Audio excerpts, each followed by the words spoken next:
जी हां, समंदर में चीन को घेरने के लिए और चीन के खिलाफ रणनीति बनाने के लिए 51 देश तैयार हैं समंदर पर लड़ाई लड़ने के लिए। नमस्कार, मैं हूं आपके साथ निधि वासंदानी, मेरे साथ मेरे सहयोगी समीर अब्बास भी मौजूद हैं और आपको आज हम बताएंगे कि ये सबसे बड़ा युद्धाभ्यास जो कि नेवल युद्धाभ्यास है विशाखापट्टनम में होने जा रहा है और 51 देश तैयार हैं इसके लिए। हिंदुस्तान के समंदर में इन दिनों वॉरशिप गरज रहे हैं। जी हां, एक दो नहीं बल्कि भारत में 50 देशों की नौसेना युद्धाभ्यास कर रही है।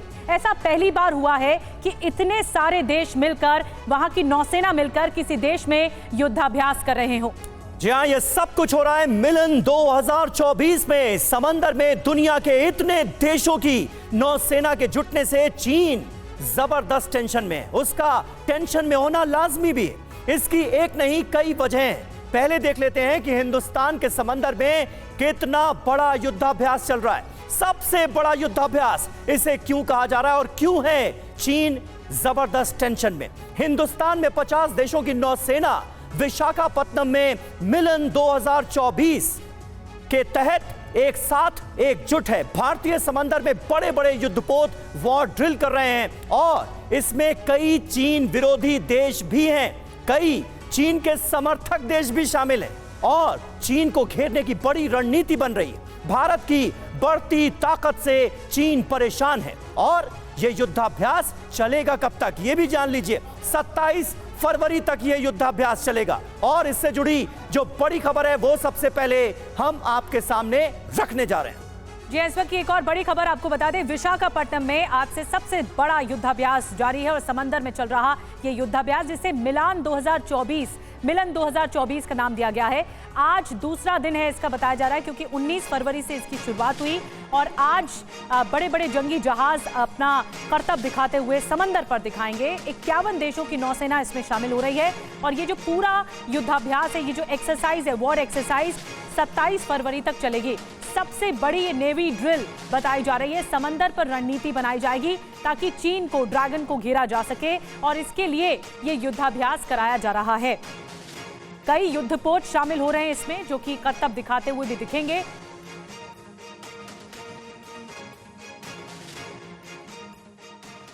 और इस बीच एक बड़ी खबर आ रही है, आपको बता दें जल्दी से, राहुल गांधी पेशी के लिए कोर्ट पहुंच चुके हैं। सुल्तानपुर के एमपी एमएलए कोर्ट पहुंचे हैं पेशी के लिए। आपको बता रहे हैं राहुल गांधी के खिलाफ मानहानि का ये मामला और आज पेशी का दिन है। सुल्तानपुर की एमपी एमएलए कोर्ट में पेशी है राहुल गांधी की मानहानि केस में। आज पेशी का दिन, राहुल गांधी पहुंच चुके हैं। भारी भीड़ देखने को मिल रही है सुल्तानपुर कोर्ट के बाहर। इस वक्त हम देख रहे हैं वकीलों का एक बड़ा जमावड़ा यहाँ पर मौजूद है। मानहानि केस में राहुल गांधी को पेश होना था आज कोर्ट के समक्ष। सुल्तानपुर कोर्ट पहुंच चुके हैं राहुल गांधी। कल अमेठी में मौजूद थे अपनी भारत जोड़ो न्याय यात्रा को आगे बढ़ाते हुए, लेकिन आज इसे थोड़ा होल्ड किया गया है और आज पेशी का दिन है राहुल गांधी के लिए। मानहानि का ये मामला, डेफेमेशन केस, राहुल गांधी के खिलाफ जो मामला कोर्ट पहुंचा था, एमपी एमएलए मामला, क्योंकि राहुल गांधी खुद सांसद हैं और ये मामला एमपी एमएलए कोर्ट में चल रहा है। डेफेमेशन केस में उनके बयान के खिलाफ ये मामला सुल्तानपुर कोर्ट पहुंचा था, एमपी एमएलए कोर्ट पहुंचा था और आज पेशी का दिन है। तो देखिए, राहुल गांधी का वो बयान जो उन्होंने कुछ समय पहले दिया था, उसके चलते अब उनकी मुश्किलें बढ़ती हुई नजर आ रही हैं। मानहानि मामले में राहुल गांधी की पेशी का दिन है आज और सुल्तानपुर की जिला सिविल कोर्ट की तरफ से उन्हें अदालत में पेश होने के लिए समन जारी किया गया था और उसके बाद अब सुल्तानपुर की अदालत में पेश होने के लिए राहुल गांधी पहुंचे हुए हैं। और ये इसलिए भी महत्वपूर्ण है क्योंकि राहुल गांधी इस समय एक तरह की चुनावी यात्रा पर हैं, भारत जोड़ो न्याय यात्रा पर निकले हुए हैं और उनकी ये यात्रा, खास बात है कि यूपी से होकर ही गुजर रही है और वो पहुंचे हुए हैं सुल्तानपुर। और एक दिन के लिए राहुल गांधी ने अपनी यात्रा इसी पेशी की वजह से रोकी भी है। ये पूरा मामला क्या है ये आपको डिटेल में बता देते हैं। 5 साल पहले 2018 में कांग्रेस नेता राहुल गांधी की तरफ से बयान दिया गया था अमित शाह को लेकर। गृह मंत्री अमित शाह पर उन्होंने एक आपत्तिजनक टिप्पणी की थी जो कि ये पूरा का पूरा मामला है उसी से जुड़ा हुआ है। पंकज झा इस वक्त हमारे साथ, हमारे सहयोगी मौजूद हैं। पंकज, तस्वीरें हम देख रहे हैं, सुल्तानपुर कोर्ट पहुंच चुके हैं राहुल गांधी। ये पूरा मामला क्या था और कितनी बड़ी मुसीबत बन चुका है राहुल गांधी के लिए, जरा बताएं। देखिए, ये अभी पहुंचे हैं राहुल गांधी। 11 बजे तक उनको कोर्ट पहुंचना था, तो वो पहुंचे हैं राहुल गांधी सुल्तानपुर जिला अदालत में। ये मामला 2018 का है समीर, और ये जब कर्नाटक में विधानसभा के चुनाव की बात चल रही थी, कर्नाटक में जब चुनाव चल रहे थे, उस वक्त इन्होंने अमित शाह के खिलाफ एक आपत्तिजनक टिप्पणी की थी। उसी मामले में यहाँ पर उनके खिलाफ ये मामला दर्ज किया गया था। और अब जयराम रमेश ने आज बताया भी किस तरीके से न्याय यात्रा जब चल रही है तो उससे 36 घंटे पहले कोर्ट से उनके पास समन आता है, और उसी के सिलसिले में राहुल गांधी आज कोर्ट में पेश हो रहे हैं। जी पंकज, लेकिन जो राहुल गांधी की यात्रा चल रही है उसे हॉल्ट किया गया है कुछ देर के लिए, तो आज ही उसे रिज्यूम किया जाएगा पेशी के बाद। आज कोर्ट में क्या क्या हो सकता है? देखिए, कोर्ट को इन पर्सन आज पेश करने के लिए कहा गया था, तो अपने वकील के जरिए इससे पहले पेश हो रहे थे, लेकिन इन पर्सन यानी उनको व्यक्तिगत तौर पर कोर्ट के सामने पेश होने के लिए कहा गया था। तो इसीलिए आज कोर्ट के सामने सुल्तानपुर जिला अदालत में पेश हो रहे हैं। और दोपहर 2 बजे आपको बताऊं कि रायबरेली अमेठी के बॉर्डर पर एक फुर्सतगंज इलाका है, वहां पर वो इस यात्रा को फिर से रिज्यूम करेंगे और फिर ये यात्रा आगे बढ़ेगी और लखनऊ की तरफ जाएगी रायबरेली होते हुए। बिल्कुल, पंकज झा हमारे सहयोगी, हमारे रोविंग एडिटर जिस तरह जानकारी दे रहे हैं, इस वक्त तस्वीरें आपके सामने हैं। राहुल गांधी पहुंच चुके हैं अदालत में, और आपको ये बता दें कि बीजेपी के जो तत्कालीन जिला उपाध्यक्ष थे विजय मिश्रा, उन्होंने ये दर्ज कराई थी शिकायत राहुल गांधी के अमित शाह पर आपत्तिजनक बयान के बाद। और उसमें यह कहा गया था उनकी तरफ से कि जब मैंने ये सारे आरोप राहुल गांधी के मुंह से सुने तो मुझे बहुत दुख हुआ, क्योंकि मैं पार्टी का 33 साल पुराना कार्यकर्ता हूं। अब इसी मामले में मानहानि के राहुल गांधी अदालत में पेशी के लिए पहुंचे। और एक बार फिर से खास पेशकश की तरफ वापस लौटते हैं। विशाखापट्टनम में सबसे बड़ी नेवी ड्रिल चल रही है और इससे जुड़ी हुई, जिसके नाम दिया गया है मिलन 2024 की खास बातें क्या है आइए आपको बताते हैं। हिंदुस्तान में ये सबसे बड़ा युद्धाभ्यास है और इसीलिए इसे नेवी ड्रिल मिलन 2024 का नाम दिया गया। मल्टी लैटरल नेवल एक्सरसाइज है ये, जिसमें नौसेना के 51 देश शामिल हो रहे हैं भारत समेत। वॉरशिप जो है इसमें 35 वॉरशिप शामिल की गई है। एयरक्राफ्ट जो हैं 50 एयरक्राफ्ट शामिल किए गए हैं। कितने दिन? 27 फरवरी तक ये पूरी वॉर ड्रिल चलेगी। अब इसमें थीम क्या है? इसकी थीम रखी गई है सौहार्द, सामंजस्य और सहयोग। ये SSS थीम रखी गई है, जिसमें दुनिया को संदेश देना है कि सुरक्षित है समुद्र और समुद्र पर ये रणनीति बनाई जा सकती है। इसकी शुरुआत साल 1995 में हुई थी। 1995 में कितने देश शामिल हुए थे? उस वक्त 4 देश शामिल हुए थे। अब 1995 से लेकर 2024 तक 51 देश मिलकर ये नेवी ड्रिल चला रहे हैं। और कुछ ज्यादा इंफॉर्मेशन के लिए मेरे सहयोगी समीर अब्बास का रुख करते हैं। जी हाँ निधि, और ये कहा जा रहा है कि चीन को थर्राने वाला समंदर में हो रहा ये शक्ति प्रदर्शन है। अब आपको बताते हैं समुद्री वॉर ड्रिल में चीन के लिए क्या खबर है। चीन इस कदर परेशान क्यों है और कैसे चीन पर बंदिशें लगती दिख रही हैं। सबसे बड़ा युद्धाभ्यास ड्रैगन को क्या संदेश, ये समझ लीजिए। पहला संदेश चीन के खिलाफ बड़े वैश्विक गठजोड़ का। दूसरा, भारत के साथ दुनिया के 50 देश खड़े हुए हैं। 50 देशों की नेवी का साथ मिला है। ये बहुत बड़ा युद्धाभ्यास है। हिंद महासागर में इसके बाद चौकसी और ज्यादा बढ़ेगी। 5 समंदर में दादागिरी पर लगाम लगेगी। ये 5वां बहुत अहम पॉइंट है, क्योंकि चीन किस तरह से समंदर में अपनी दादागिरी साबित करने की कोशिश करता है ये दुनिया जानती है। छठा, विस्तारवादी नीति पर लगेगा ब्रेक। 7वां, चीनी युद्धपोतों की जो मूवमेंट हो रही है इस पूरे रीजन में, उस पर रोक लगाई जा सकेगी। 8वां, छोटे देशों को आंख ना दिखाए चीन। ये एक बहुत ही क्लियर कट मैसेज भी देने की कोशिश की जा रही है। 9वां, चीन की हड़प नीति को ये बहुत करारा जवाब है। और जो 10वां पॉइंट है वो बहुत अहम है। चीन को अलग थलग करने की कोशिश भी इसके जरिए की जा रही है, और यही वजह है कि इस वॉर ड्रिल से छटपटाता हुआ चीन नजर आ रहा है। हमारे साथ कुछ खास मेहमान मौजूद हैं, जल्दी से उनका रुख करते हैं। प्रोफेसर संजय भारद्वाज हमारे साथ मौजूद हैं, विदेश मामलों के जानकार, और नेवल कैप्टन श्याम कुमार साहब हमारे साथ मौजूद हैं इस वक्त इस ड्रिल पर बात करने के लिए।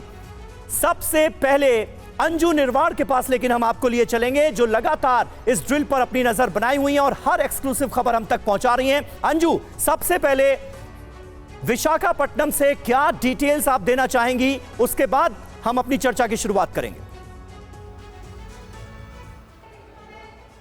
जी देखिए, मैं आपको यहाँ पर दिखाना चाहती हूँ कि मैं इस वक्त INS विशाखापट्टनम में हूँ और यहाँ पर आपको सबसे पहले मैं तस्वीर दिखाना चाहती हूँ क्योंकि ये देश की सबसे बड़ी ताकत वाली तस्वीर है और सबसे बड़ी बात है कि सौहार्द, सामंजस्य और सहयोग को बढ़ावा देने वाली पूरी एक ड्रिल की जा रही है। मिलन एक्सरसाइज एक इतनी बड़ी एक्सरसाइज जिसमें दुनिया भर के जो शिप्स हैं, वॉरशिप्स हैं, वो इसमें हिस्सा ले रही हैं। आप सोचिए कि बड़े बड़े देश इस मिलन 24 में हिस्सा ले रहे हैं। America, Australia, Japan, Vietnam, Thailand के अलावा मालदीव, जो कि पहले मालदीव नहीं आने वाला था लेकिन मालदीव भी आ गया। तो इस तरीके से कुल 51 जो वॉरशिप्स और कंट्रीज हैं वो इस तरीके से जुड़ रही हैं। इसमें यूके भी शामिल हो रहा है। तो आप समझिए कितनी बड़ी ये तस्वीर और कितनी बड़ी ये एक्सरसाइज होने वाली है।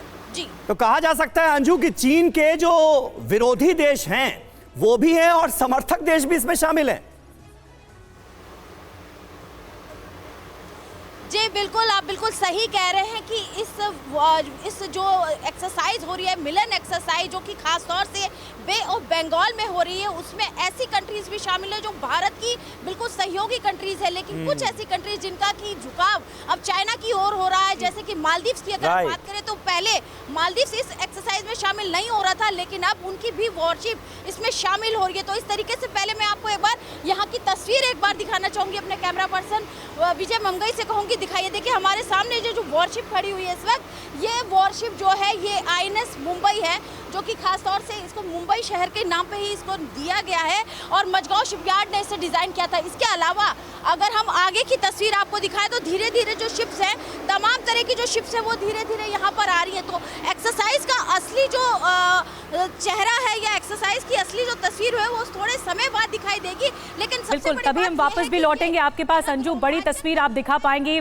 विशाखापट्टनम में जो नेवी एक्सरसाइज है, नेवल एक्सरसाइज। 51 देश मिलकर समंदर पर रणनीति बनाने की कोशिश कर रहे हैं। हमारे साथ नेवल कैप्टन श्याम कुमार जी मौजूद है और उनसे बेहतर शायद कोई और नहीं समझा पाएगा कि जो नेवी की एक्सरसाइजेज होती है वो किस तरह की होती है, कैसे स्ट्रैटेजी बनती है। 18 युद्धपोत सर शामिल हो रहे हैं, आप क्या बताना चाहेंगे इसमें? सबसे पहले तो मैं भारत को और भारतीय नौसेना को बधाई देना चाहूँगा। एक कॉमन प्लेटफॉर्म विश्व स्तर पर जो उन्होंने दिया है नौसेना को और नौसेना के सहयोगी देश जो है हमारे, उनको देखिए, नेवी जो है वो एक इंस्ट्रूमेंट ऑफ डिप्लोमेसी का काम करती है। सामरिक शक्ति के साथ साथ समुद्री सीमाओं की रक्षा उनका मैंडेट है और उस हिसाब से आज के इस माहौल में जब हम रेड सी, हम इंडो पैसिफिक की सिनेरियो, हम दूसरे जगह वॉर देख रहे हैं, हम इजराइल और यूक्रेन को देख रहे हैं, उस स्थिति में एकजुट होकर इस स्थिति पे एक कॉमन प्लेटफॉर्म में 51 कंट्री को जोड़ना एक बहुत बड़ी बात है और विश्व स्तर पर भारत का कदम बहुत ही ऊंचा और एक बहुत ही स्तर बड़ा दिखता है। 51 कंट्रीज, 58 इनवाइट्स के साथ 51 कंट्रीज मौजूद है वहां पे।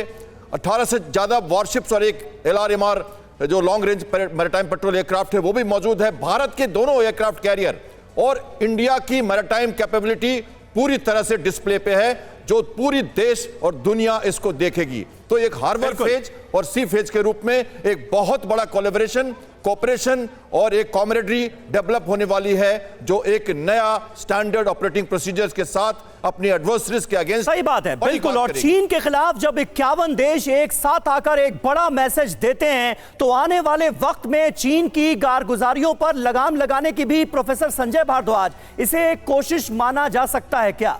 और इस एक्सरसाइज के जरिए दरअसल चीन की विस्तारवादी नीतियों को भी एक बड़ा मैसेज देने की कोशिश की गई, मानते हैं?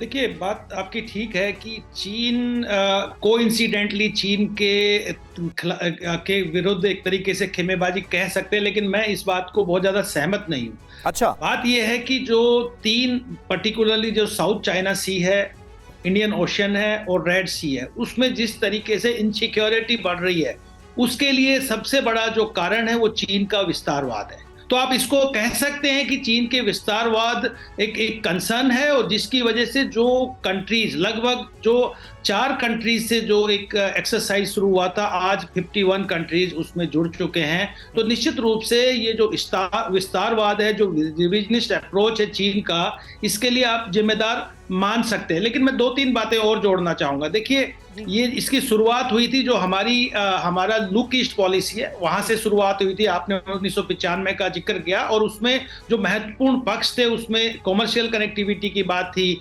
कल्चरल कनेक्टिविटी की बात थी और कॉपरेशन की बात थी। और भारत निश्चित रूप से चाहता है, क्योंकि जो बे ऑफ बंगाल क्षेत्र है वो एक तरीके से चीन उसमें दखलंदाजी करना चाहता था। म्यांमार में उन्होंने पोर्ट डेवलप कर दिया, आप श्रीलंका में उन्होंने पोर्ट डेवलप कर लिया, बांग्लादेश में भी वो कोशिश कर रहे थे। तो वो क्या है कि इंडियन ओशियन को डोमिनेट करना चाहते हैं, और कहते हैं कि जो इंडियन ओशियन को डोमिनेट करता है वो वर्ल्ड को डोमिनेट करता है। और इसलिए मुझे लगता है कि दुनिया के जो छोटे और बड़े देश एक साथ आए हैं कि ऐसा नहीं हो सकता, क्योंकि चीन पे विश्वास किसी का नहीं है। ठीक है, ये बड़ी बात आपने कही कि चीन पर विश्वास किसी का नहीं है, लेकिन इसी घेरेबंदी के लिए कि चीन पर दबाव बनाया जा सके और उसके डोमिनेशन को कम किया जा सके, इसीलिए ये वॉर ड्रिल आ रही है। एक बड़ी खबर बता दें सर, फिर आते हैं आपके पास। वॉर ड्रिल में कई देशों के युद्धपोत शामिल हो रहे हैं। विशाखापट्टनम में गरज रहे हैं विदेशी युद्धपोत भी। अमेरिका से जापान तक के युद्धपोत इसमें शामिल हैं, इस पूरी नेवी ड्रिल में। और मिलन 2024 इसे नाम दिया गया है। कौन कौन से वॉरशिप हैं अब हम आपको ये कुछ ही देर में बताएंगे, लेकिन वॉरशिप के जरिए ये रणनीति बनाई जा रही है और ये बताने की कोशिश है कि वॉरशिप गरज सकते हैं समंदर पर। देखिए, समंदर का एक बड़ा हिस्सा रणनीति और स्ट्रैटेजी बनाने में काम आता है, और नेवी की जो एक्सरसाइज होती है वो इस स्ट्रैटेजी पर फोकस करती है, और यही फोकस मिलन 2024 में किया जा रहा है।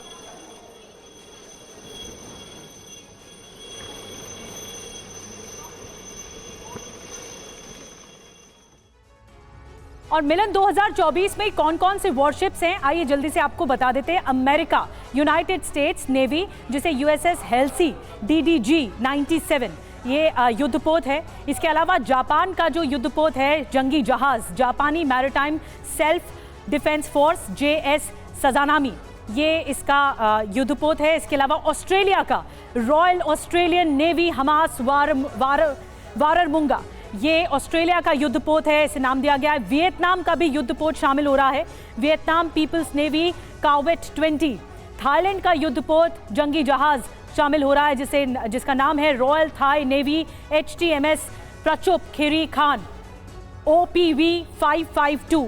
ये तमाम युद्धपोत शामिल हो रहे हैं इस पूरी नेवी ड्रिल में। समीर जी हाँ, और चीन की टेंशन की एक नहीं कई वजह हैं, ये हमने आपसे पहले ही कहा था। अब आपके सामने पूरी डिटेल आने जा रही है, क्योंकि इस वॉर ड्रिल में कई ऐसे देश भी शामिल हो रहे हैं जिसका चीन के साथ समुद्री विवाद चल रहा है। क्यों छटपटा रहा है आज की तारीख में चीन इस ड्रिल से, ये जरा समझिए। 10 देशों ने उसकी बेचैनी बढ़ाई है। अब ये देश कौन कौन से हैं ये देखिए। Bharat, America, Japan, Australia, Vietnam, Philippines, Indonesia, Malaysia, Myanmar और ब्रुनेई, ये 10 देश ऐसे हैं जिनकी वजह से चीन की छटपटाहट में, तिलमिलाहट में और ज्यादा इजाफा हुआ है। तो ये 10 देश चीन की टेंशन और ज्यादा बढ़ाते हुए फिलहाल नजर आ रहे हैं, क्योंकि इनकी कोशिश है मिलकर चीन की कारगुजारियों पर लगाम लगाने की। कैप्टन श्याम कुमार, क्या आप मानते हैं इसी वजह से चीन में इस ड्रिल को लेकर चिंता ज्यादा है?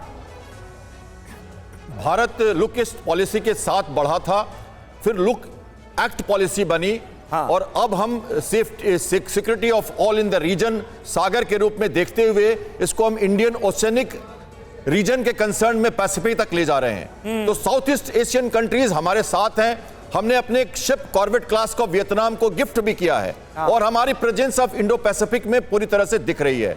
तो हम चाइना को जैसे वो स्ट्रिंग ऑफ पल्स के रूप में घेरने की कोशिश कर रहा है इंडियन ओशन में भारत को, तो हम जो नेकलेस ऑफ डायमंड के तहत पैसिफिक में या मंगोलिया जाकर मिस्र और जैसे हमारे कंट्रीज हैं, हमारे टर्की है, मेडिटेरेनियन है, हर तरह से हम चाइना को घेर रहे हैं ताकि हम उसको मुंहतोड़ जवाब जरूरत पड़ने पर दे सकें। और जब नेवी की बात करते हैं तो हम अभी इंडियन ओशियनिक रीजन के कंसर्न में चारों तरफ अफ्रीकन कोस्ट से लेकर मलाका स्टेट तक लगातार, और पैसिफिक में हम एक मुंहतोड़ जवाब देने के लिए साउथ ईस्ट एशियन कंट्रीज के साथ लगातार सहयोग कर रहे हैं। इंडियन नेवल सिंपोजियम हो या मिलान हो या इंटरनेशनल फ्लीट रिव्यू हो, ये सारे के सारे ये इंडिकेट करते हैं कि भारत एक इंस्ट्रूमेंट ऑफ डिप्लोमेसी के साथ एक सामरिक समुद्री शक्ति के रूप में पूरी तरह से उभर चुका है। और आज के दिन में रेड सी, यमन ये सब अब देख रहे हैं और पूरी तरह से जान रहे हैं कि भारत की नौसेना क्या कर रही है और कैसे कर रही है। बहुत बड़ी बात, भारत की नौसेना पर निगाहें हैं, न सिर्फ भारत की बल्कि दुनिया के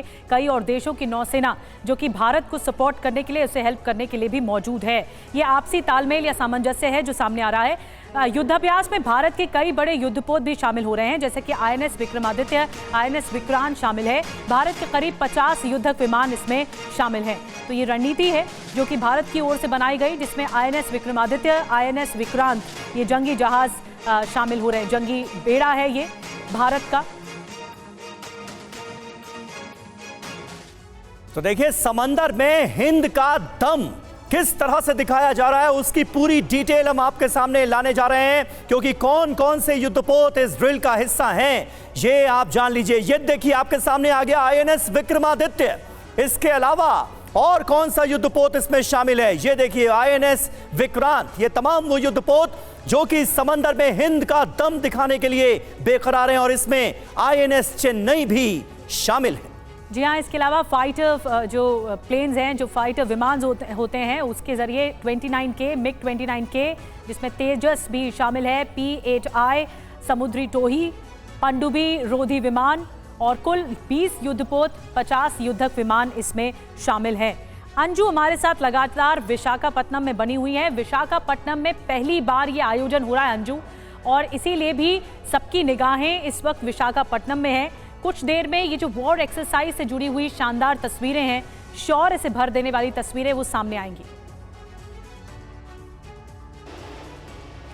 बिल्कुल, जिस तरीके से हम यहाँ पर मौजूद हैं और ये गर्व की अनुभूति हो रही है कि किस तरह से जो तमाम बड़े बड़े स्ट्रॉन्ग कंट्रीज़ हैं वर्ल्ड की, यानी कि यूरोपियन कंट्री भी और एशियन कंट्रीज़ की भी जितनी वॉरशिप्स हैं वो इसमें शामिल ले रही है। अमेरिका, UK, जापान, तमाम ये जो कंट्रीज़ हैं इनकी वॉरशिप इसमें हिस्सा ले रही है। और सबसे बड़ी बात है कि जिस तरीके से इंडियन नेवी लगातार, अगर हम समुद्री सीमाओं की अगर हम बात करें तो कितनी प्रमुखता से और कितने प्रखर होकर आगे निकलकर तमाम तरह के जो ऑपरेशंस है उनको कर रहा है। अभी पीछे हमने जिस तरह से देखा था सोमालिया के खिलाफ हमारी जो फोर्स है नेवी, उसने किस तरह से काम किया, हमारे जो मार्कोस है उन्होंने किस तरीके से शानदार काम किया। और जो अभी आप जैसे जिक्र करी थी P-8I का, P-8I विमान जो कि खासतौर से टोही विमान है, उसका इस्तेमाल इस ऑपरेशन के दौरान किया गया। तो इस तरीके से भारत ने जो अरब सागर में जो तमाम पायरेट्स के जो ऑपरेशन थे उसको बखूबी ढंग से किया है। बल्कि सबसे बड़ी बात है कि जैसे हमारे दुश्मन देश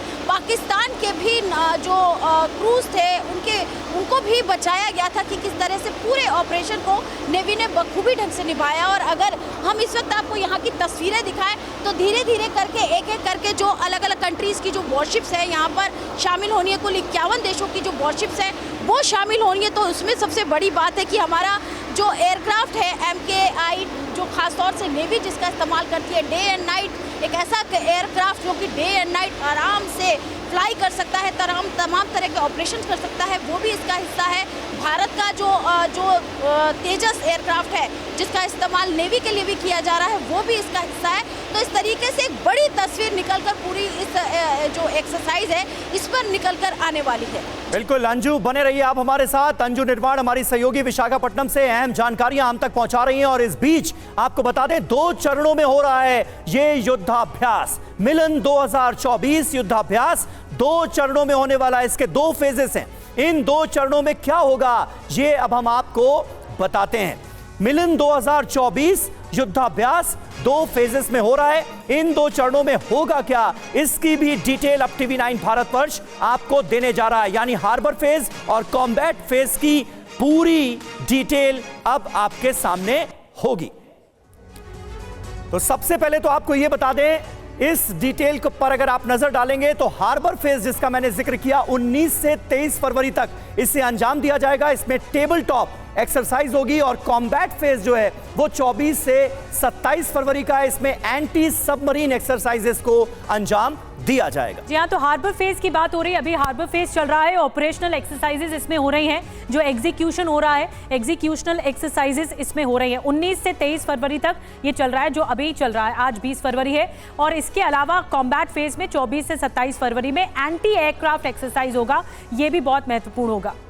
जी हाँ, और इसके तहत अगर आप हार्बर फेज की बात करें तो सबमरीन रेस्क्यू को इसमें शामिल किया गया। वहीं कॉम्बैट फेज में हम सबकी नजरें वेपन फायरिंग का जब प्रशिक्षण दिया जाएगा या फिर इसकी एक्सरसाइज होगी तो उस पर भी सबकी नजरें होंगी, जो कि 24 से 27 फरवरी तक अंजाम दिया जाना है। तो कुल मिलाकर 2 बड़े फेज हैं, हार्बर फेज और कॉम्बैट फेज, जिसके तहत इस वॉर एक्सरसाइज को अंजाम दिया जाना है। जी हाँ समीर, और स्टिमुलेटर फेज जो होता है वो भी सामने देखने को मिलेगा। हार्बर फेज में फायर फाइटिंग ड्रिल है, ये सर्च रेस्क्यू ऑपरेशन भी कॉम्बैट फेज में फिर देखने को मिलेगा। ये दोनों फेजेस बहुत इंपॉर्टेंट है, 2 फेजेस 2 चरणों में इसे आगे तक पहुंचाया जा रहा है। मैं चाहूंगी श्याम कुमार जी, कैप्टन हमारे साथ जुड़े हुए, नेवल कैप्टन, जिसमें मैरीटाइम सेमिनार और तमाम चीजें इसमें शामिल की गई हैं। श्याम कुमार जी, आप अगर समझा पाए इन दोनों फेजेस को थोड़ी आसान भाषा में, हार्बर फेज क्या होता है और कॉम्बैट फेज क्या होता है, कैसे लोग जान पाएंगे इसे? देखिए, ये जो एक्सरसाइज हो रही है ये बहुत जरूरी इसलिए है कि जब हमने रेड सी में operation prosperity guardian American flag के अंदर देखा, जो हुती के अगेंस्ट अटैक को संभाल रहे हैं। तो ये जब सारे देश एक साथ ऑपरेट करते हैं तो उनकी कार्यप्रणाली अलग अलग होती है, लैंग्वेज, तरीका काम करने का और एक स्टैंडर्ड ऑपरेटिंग प्रोसीजर्स है वो अलग होता है। तो जब एक साथ जब काम करें तो उसके पहले उनको आपस में समझना जरूरी है।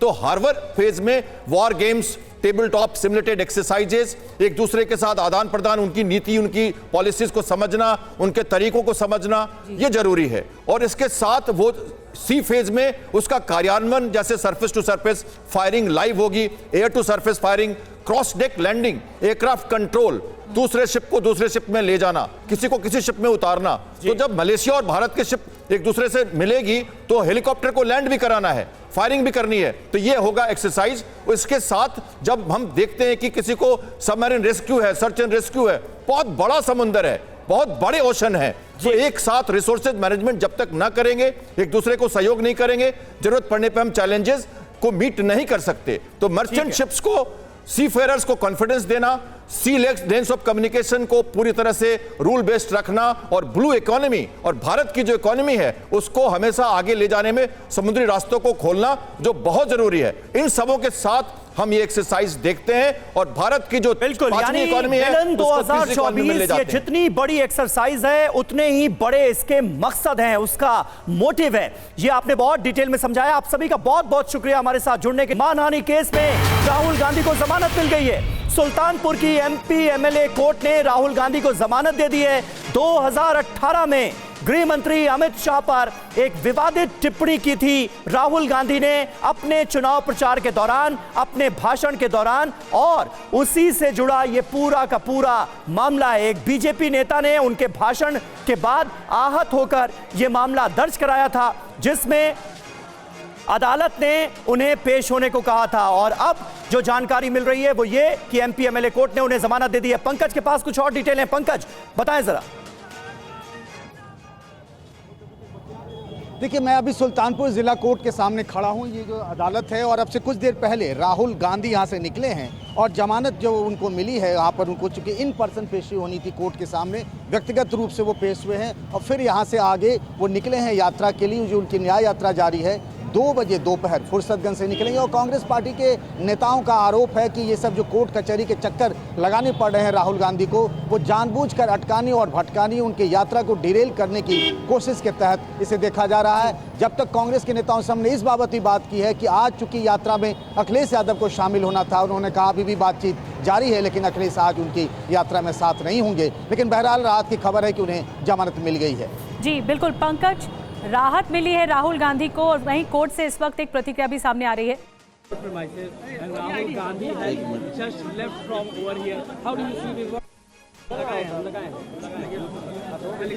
एक minute, file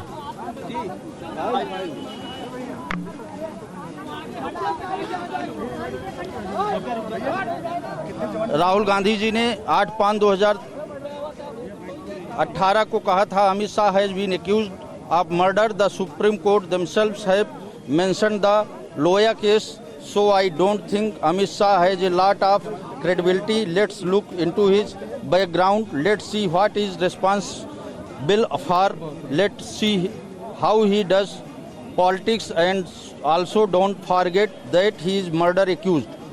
This is fundamental people of India forget that the president of BJP is a murder accused.